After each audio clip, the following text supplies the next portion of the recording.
See if he's going to allow us on today. Chugging along right now.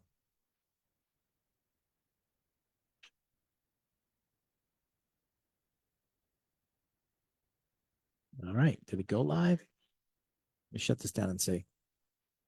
Yep. All right. Let's get this recording to the cloud. All right. Well, you know what? It's Wednesday, so that must mean it's Whiskey Wednesday. And we got a really great tasting for you guys tonight. Before we start, though, I just want to just take a moment of silence. This is September 11th, and everybody take a moment of silence, please, for the fallen.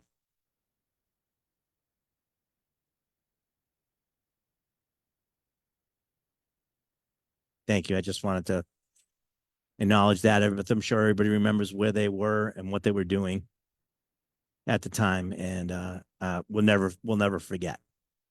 All right, enough of that. Now we get to enjoy some great whiskey. Of course, Sean O'Donnell is here. He's a good Italian kid.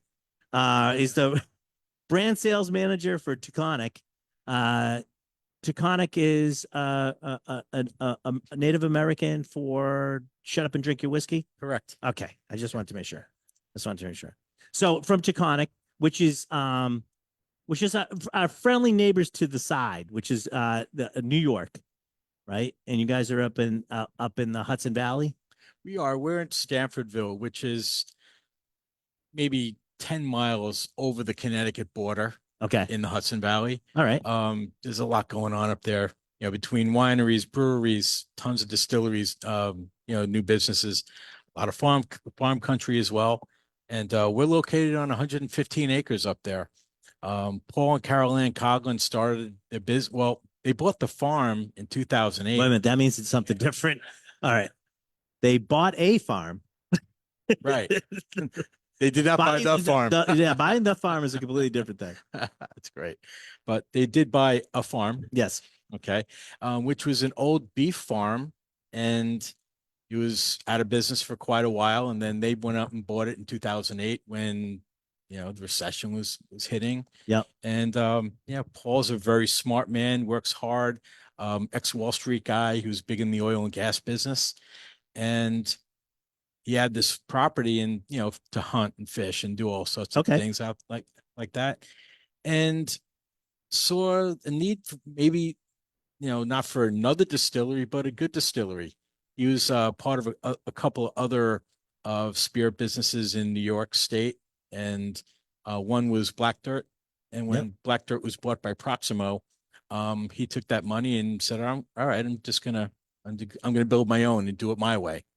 And that was 10 years ago. We just celebrated our 10-year anniversary in May. And we're just rocking and rolling. We are one of the few, small craft, whatever you want to call it, distilleries that we do everything from grain to glass. Okay. We do not source from MGP or any other distilleries.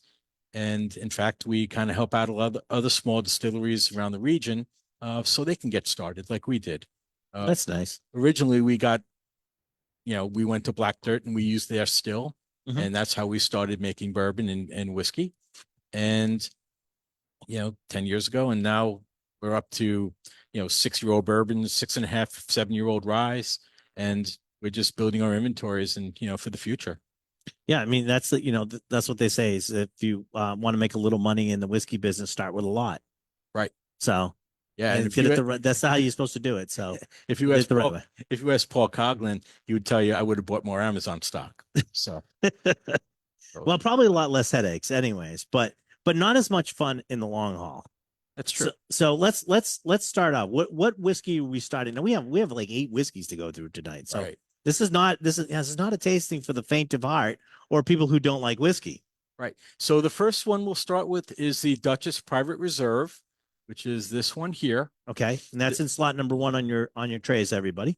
Right. The mash bill is 70% corn, 25% rye, and 5% malted barley. Again, age minimum of 6 years. That's how the company was started. So are you I'm assuming small batches. Yep. How many barrels are you using in a batch? It depends. Yeah. You're going for taste profile? Of course. Right. Yeah, we probably look at 6 or 7 at the max. So real small. Yeah. And the proof on this one? 90.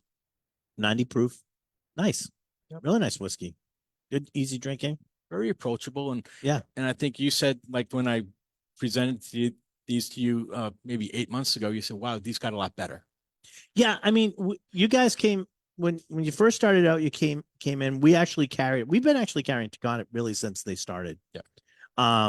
But you know, like all smaller guys starting out is, especially in the bourbon category itself, is a tough one because younger bourbons can show graininess. Right. And we sort of had that. That was sort of one of the things. Now at 6 years old, like an average of 6 years old, you're not. Right. That's not prevalent anymore. You get that good corn. We're gonna try some ryes tonight, and these ryes are actually now old ryes. I mean, you're approaching what we consider an older rye, because they mature a little bit. I find that they mature a little bit younger. Yeah. And they don't show the graininess. And I think when we started with you, we said the ryes are hitting great, but the bourbon just needs time. Right. And here we are. Yeah. Here we are 10 years later to do that. And thank you for your business for the last 10 years. We do appreciate that. What do you guys think? It's nice, right? Good quality, good structure, pretty well balanced too. If anyone has any questions, I'm pretty informal. Just, shout them out, raise your hand, shout them out.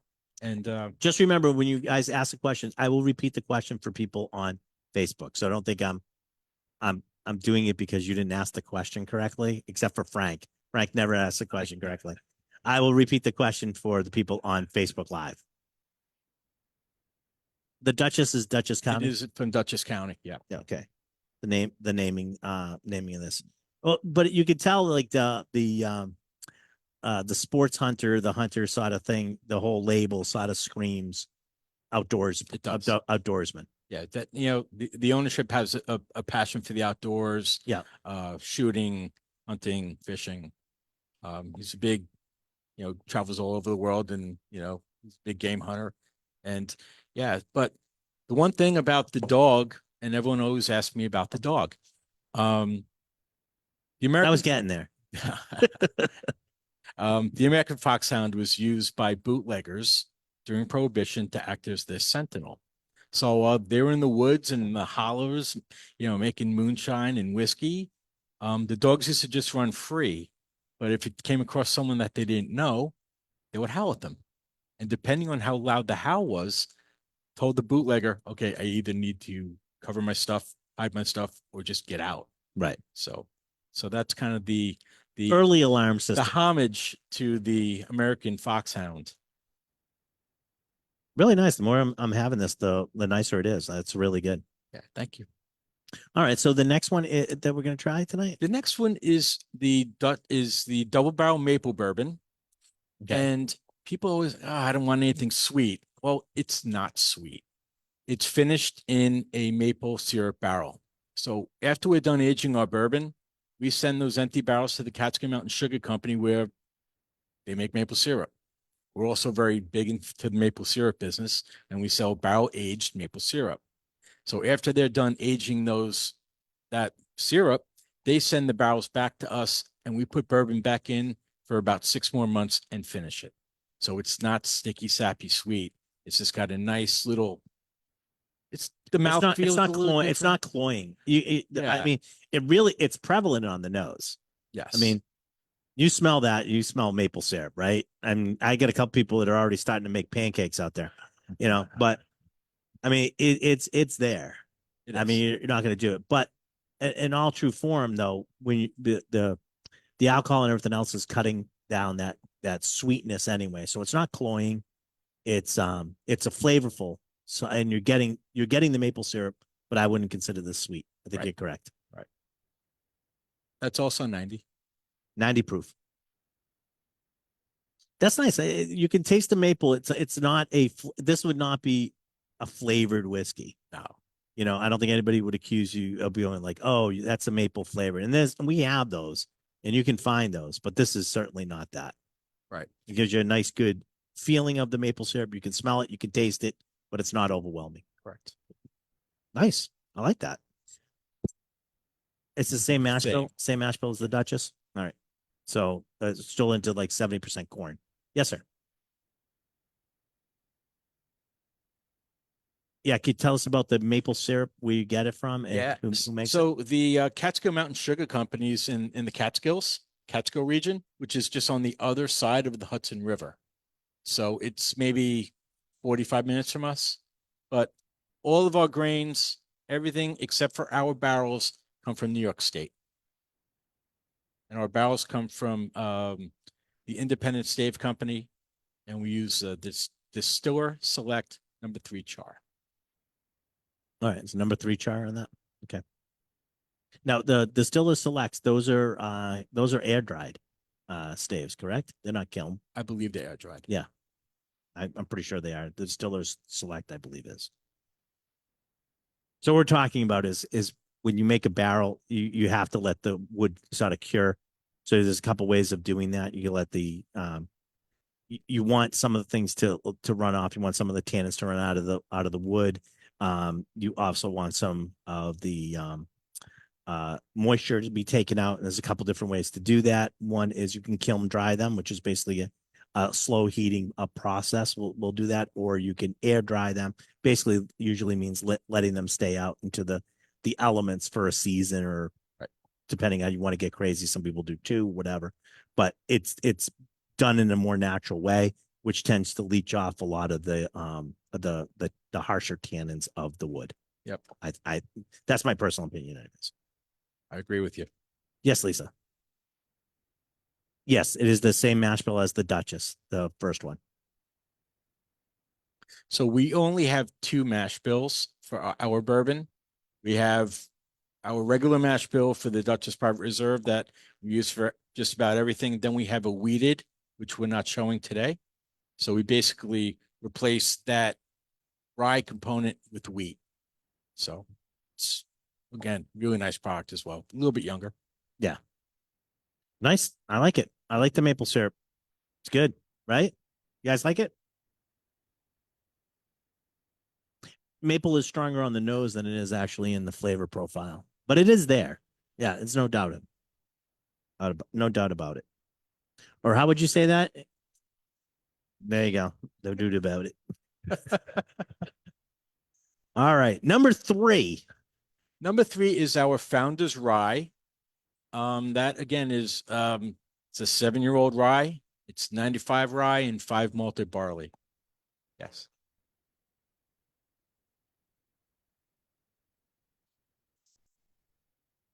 Sheet's wrong. Sign is right. All right, so let's make sure. So Johnny had to move a couple. So you get the Founders Reserve is number 3. Sheet is wrong. Trey is right. Okay. All right, we swapped them out. So number 3 is the rye. Founders Rye. 95.5, 90 proof, I'm assuming. 90 proof. 90 proof.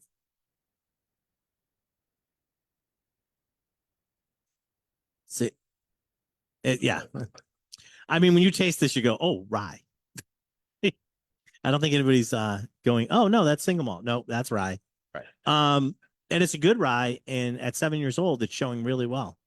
And the one thing that we enjoy about our rye, it's very well balanced. Yeah. It's not overly spicy. I think that malted barley really kind of mellows things out, and it's very approachable. People that tell me I don't like rye, I don't drink rye, I said, well, just try this, and they, we convert them most times. Yeah, I mean the good part about this is even like the Founders Rye. You're talking about around a $50, under $50 rye. So at 7 years old, that's a nice price point and a nice rye. Yep, it's an everydayer. Yeah, I mean you could use this as this would be a listen, you could drink this straight, but this would also be a great base for a nice cocktail. Moxie and rye. Might I suggest a Moxie and rye? I mean, New York isn't technically part of New England, but we'll lend our Moxie to them. It's close. It's close. Oh my God! Listen, we let Connecticut in. I don't think Connecticut should. let Connecticut in, but like we draw the line at New York. Should trade Connecticut for New York. You know what? Probably not a bad trade. Yeah. Upstate. Yeah, it's upstate New York. It's actually a different country. The rye's really good. I like this one. Draw the line at Westchester. All of a sudden, everybody's like, build a wall, and you can come in, but you can't. But you notice no one argued with me about Connecticut.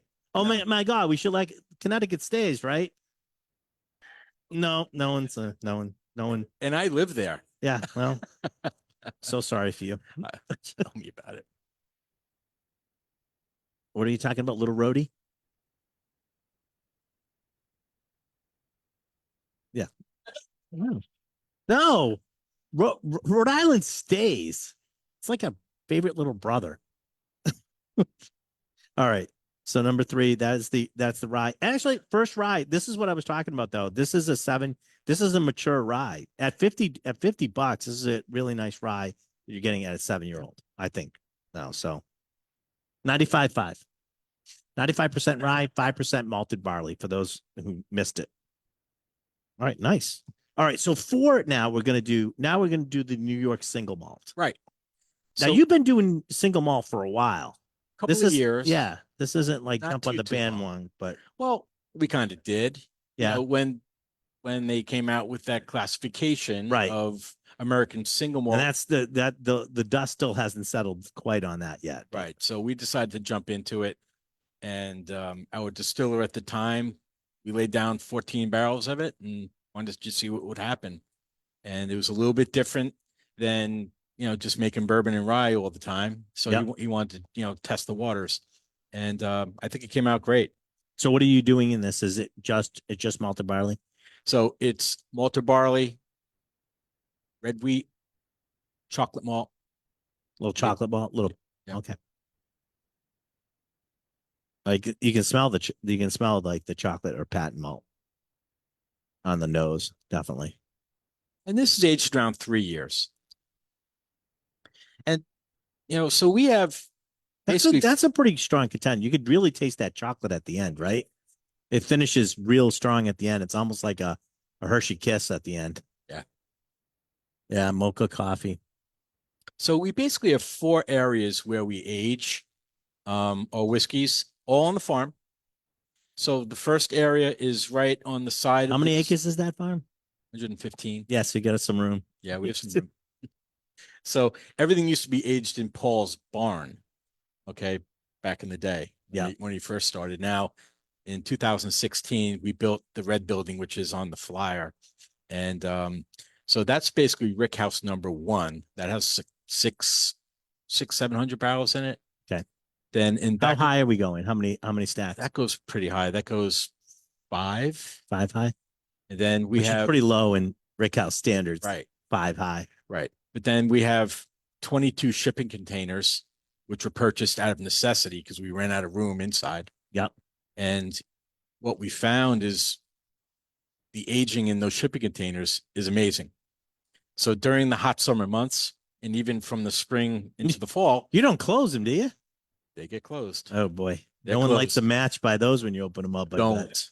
Please Yeah. don't. Do you lose your breath? So if you when I bring customers up and I open the doors on a hot day, I will say, if you can, without holding your breath, if you can walk down and touch the end of the shipping container, I will give you a bottle of anything you want.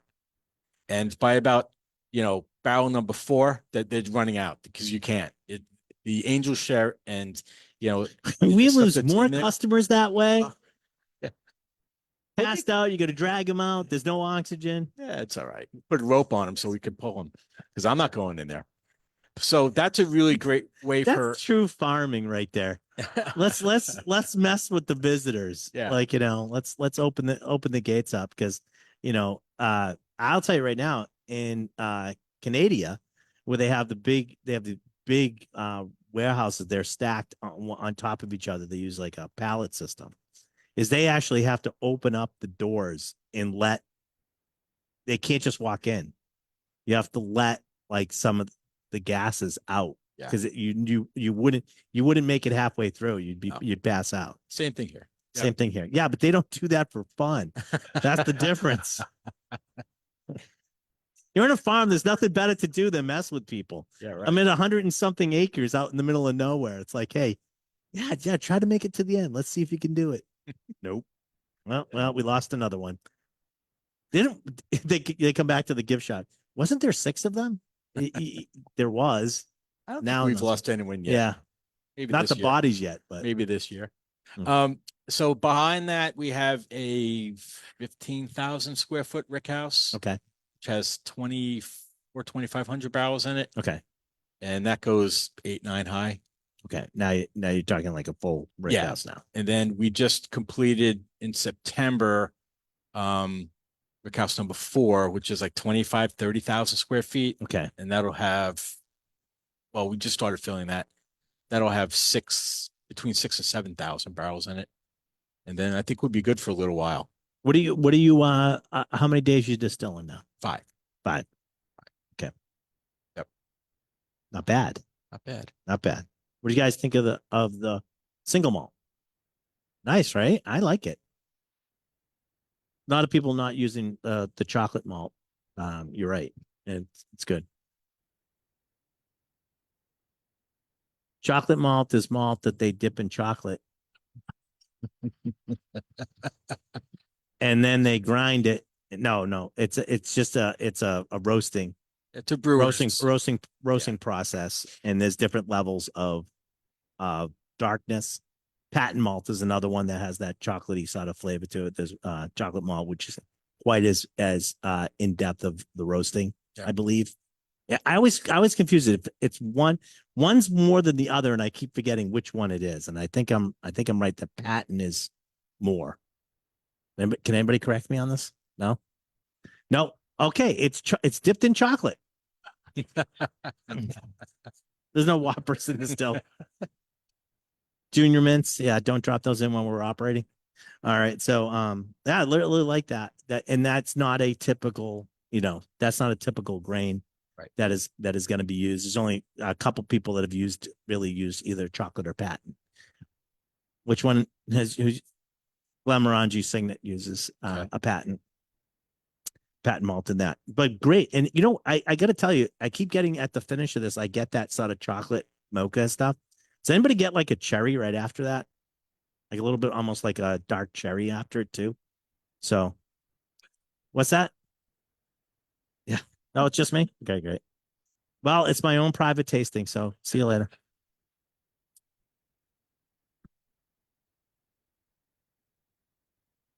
Toasted cereal. Yeah. That's the grain itself. I think you're getting that from, which is nice. What's the what cereals? Yes. Okay. Yeah. No, I know what you're talking about. Sure. Absolutely. Who brought her? You're actually dead on. You're dead on. I'm just teasing you. I'm just teasing you. Well, listen, I thought my cherry ones were good too, but whatever. She's dead on. Right. Absolutely. All right. Single malt. Now we're getting it. Oh, I should ask, is it 90 proof on that too? 86. 86 proof. So let me make sure. Yes. Okay. The bottle lineup is correct. So we are now going to be doing the barrel strength bourbon. Right. Okay. So number 5 is the barrel strength bourbon. Now what's the ABV on this bad boy? That's 115. 115 proof. Okay. Or 57.5. It's the same liquid as the Dutchess Private Reserve. Yeah. It's just not proofed down as much. So when it comes out of the barrel, it comes out anywhere between 118 and 126, 127, depending on, where it was aged and how it kind of, reacts. Because when we first put the whiskey in the barrel, we lose proof over the first couple of years. And then once it hits a certain age, it starts picking up some steam. So if you see some bourbons out there that are 132, 135, well, this is what happens when you put them in shipping containers. Yeah, it does help. It does help. barrel distilled. So if you add a little bit of water to this, you can use the Randall Bird method, which is not actually adding water, but taking a sip of water and then drink the whiskey just to bring it down just ever so slightly. The flavor is really, really popping this one. It's really good. I don't know if I'm drinking this at 115. I drink whiskey, some whiskeys higher than that. That's fine. But adding that little bit of water to it really, there's a lot of other flavors that are coming out. Right. So I would probably end up drinking this probably at like 110, between 100 and 110, more than the 90 proof of the Dutchess, but Right on. not quite barrel strength on this one. Gotcha. Really nice though. Did you guys get those other flavors now? You tried it with a little bit of water. There's a lot more going on to this whiskey than you first start on it. You're not mad at it? No. Yes. No, this is the bourbon. So this is 70% corn. This is 70% corn. That's okay. Stop drinking ahead. So it's Listen, this is the problem when you give them a whole tray of whiskey. Yeah. They start going through ripping. Oh, did I tell you you're supposed to save some? So it's going to be richer. It's going to be more concentrated. I think it's a great drink. Great sipper. Again, on an ice cube, it's phenomenal. It's got plenty of flavor. Yeah. If you, like I said, you want to add a little water to this, so you want to put this on an ice cube, there's plenty of flavor there. Yep. To go around. So I like this one a lot. What do you guys think? Doesn't matter what I think. What do you guys think? Like it? Like it? All right. What's that? A little spicier. Yeah. A little spicier. It's definitely, it's not alcohol forward though. Even at the 115, it's not really alcohol forward. Right. Where you started getting the feeling that like it's going to destroy your throat Right. and stuff like that. But it's really good. What's the aging on this one? Same. Around 6 years. Yeah, it's the same. Okay. But just out of curiosity, Justice High Test or the High Dutchess. It's just out of curiosity, just because really is the same thing. So now, and is this done? These aren't single barrels; they're still batches, correct? They're batches, but we do have distillery single barrels, fills. Right? But this is still so the only difference between this and the first one is actually proof. Is proof. Yeah. Okay. So what do you like better? I'm just out of curiosity. Do you like number 1 better or number 5 better? Number 1. Raise your hand if you like number 1 better. It's okay. There's no wrong answer. They're like, I don't want to raise my hand. He might yell at me. Yes. I thought you were voting for 1. Okay. Oh, okay. What were you going to say?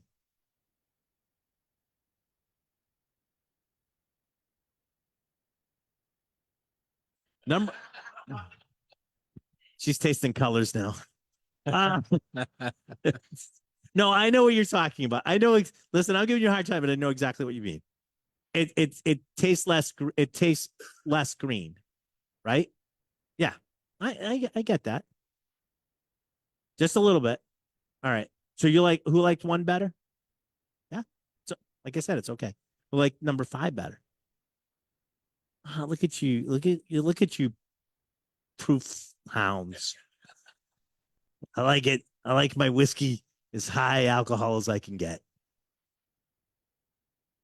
If I was drinking, I'd be proofing it down. You're right.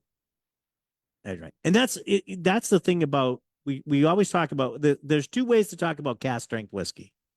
As a lot of people look at it as a badge of honor. And like I drink the highest proof stuff I can get, and that's the way you're supposed to drink whiskey, and I have hair on my chest. Right? But here's the problem with that. 3 or 4 sips in, your mouth is anesthetized. You're not tasting half of it. So the other way of thinking about cask strength whiskey is to think about it as whiskey concentrate, right? It's whiskey concentrate. I'm going to bring it down to where I like it. I'm not listening to your master distiller or your master blender who's giving me 90. I want somewhere not at 115, but I want somewhere between 115 and 90. And I can control where that may be. If you're looking at it in a different, and it's sort of a different light, is that like I bought a 750, but I'm going to have a little bit more than that because I'm going to bring it down a little bit and you got more liquid, right? So, yes, John. And cocktails too, John. Very good. I want my cocktail to have a little bit more oomph. I agree. Yeah. So, right. Higher proof, it does not get buried. It's a little bit more difficult to bury that whiskey in there, especially if you like the taste of the whiskey. That's okay. So I would drinking whiskey.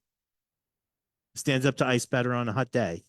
We're gonna get some hot days this week too. So summer's not over yet. So you can all keep your pumpkin spices, Lisa. All right. So this is good. I like this one a lot. I would also say on this one too. I on number 5 though. I actually feel it is a little bit more balanced. It almost feels more mature. It almost feels older than the first one. Okay. That's just a sense I get. It was really nice. I like that. All right, now we can go to the 95.5. And number 6 is the barrel strength rye. So is this the same rye again? Are we looking at the same thing? It's the same rye. Okay. It's just 115 proof, 57.5. This is my favorite whiskey in the lineup. And it's over 7 years old. The nose is really nice. The nose almost has like a spiced, like almost like butterscotch or something like that, a toffee or something like that. You guys getting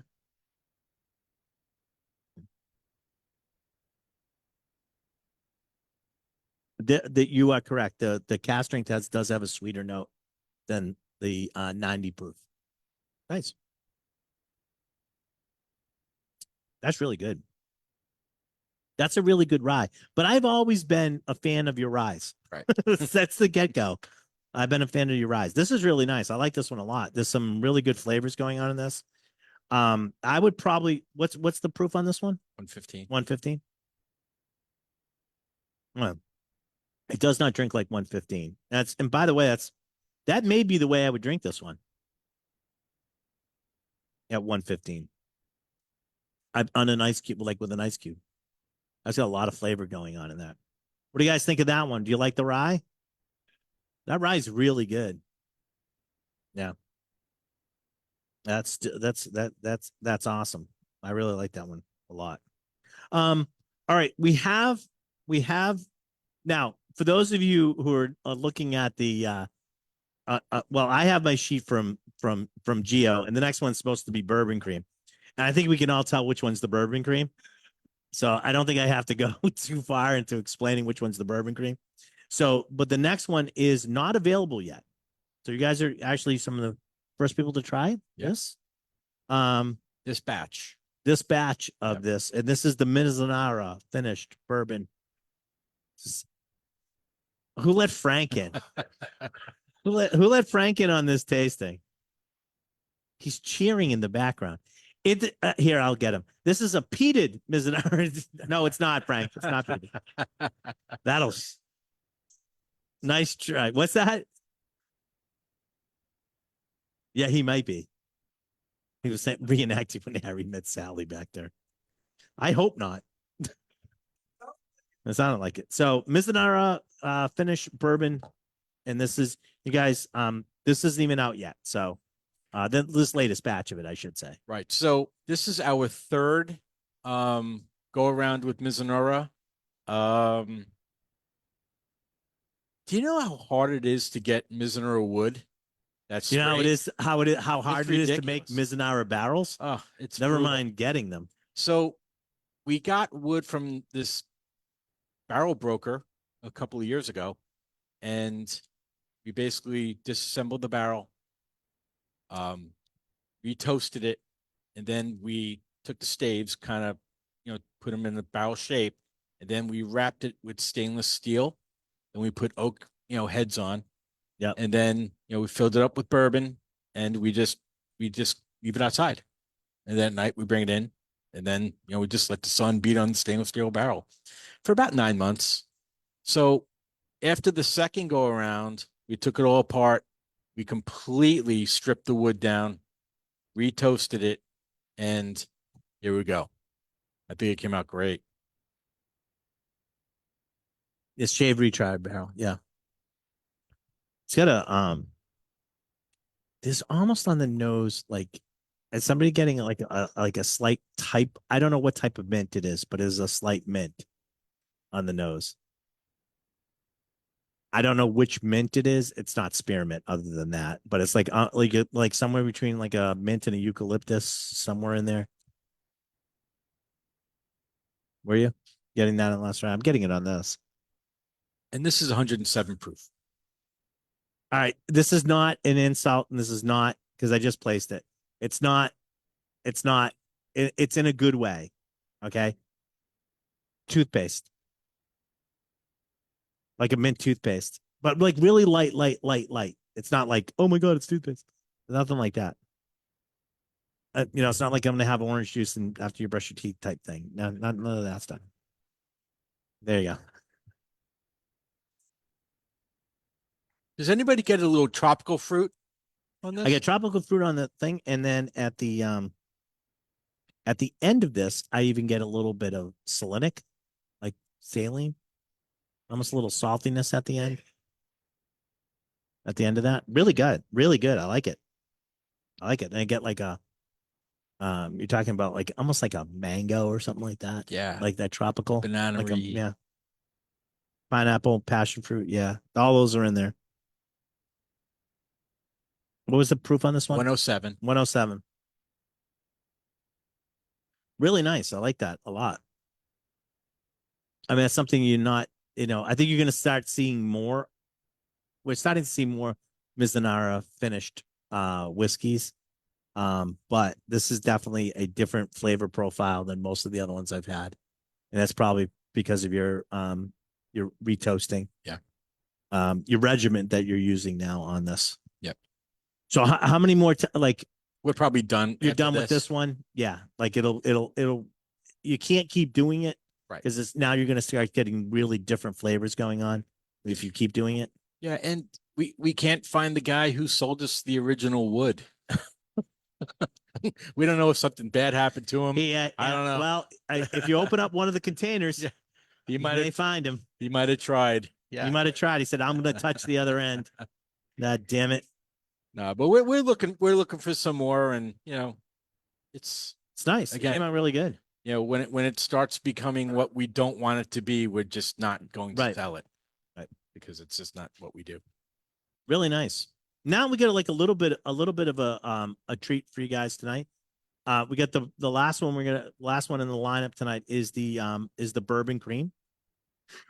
Huh? Dessert. Oh, that Mizunara was pretty sweet. But so how are you guys doing? How are you doing the bourbon cream? Okay. So we use 2-year-old 100 proof bourbon, organic maple syrup, and fresh New York State cream. So it's all natural. Damn good. Nothing artificial about it. In fact, once it's opened, we ask people to refrigerate it, and the alcohol will take care of the rest. But it's 35 proof, which is a little higher than most.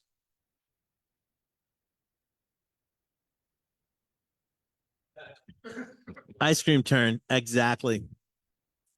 I could pour it over ice cream too, and that would be all right. That's acceptable. I want a milkshake. Is really what I want. Makes a great White Russian. White Russian. Espresso martinis. Anything you would use Bailey's in. Except you can taste the whiskey. Right. It's just like Bailey's, except you can taste the whiskey. That's really good. I like that a lot. My joke is it's like Bailey's, but good. Yeah. Yeah. All right. Well, listen, first of all, I want to thank you for coming by and tasting us out on a pretty extensive lineup of Taconic. So thanks very much. Thank you. For those of you watching on Facebook Live, you can obviously come back to Facebook Live to watch this. It will show up probably tomorrow. Cousin Vinny will get it up wherever you get your podcast. Look for It's the Liquor Talking. We now do the video on the podcast too. So I don't know, you can see this train wreck too. Well, I want to thank everybody for joining in. We're gonna say goodbye. You guys don't go anywhere. We're gonna say goodbye to the Facebook people and the podcast people, but you really should have been here. It was awesome. Thanks. Thank you so much.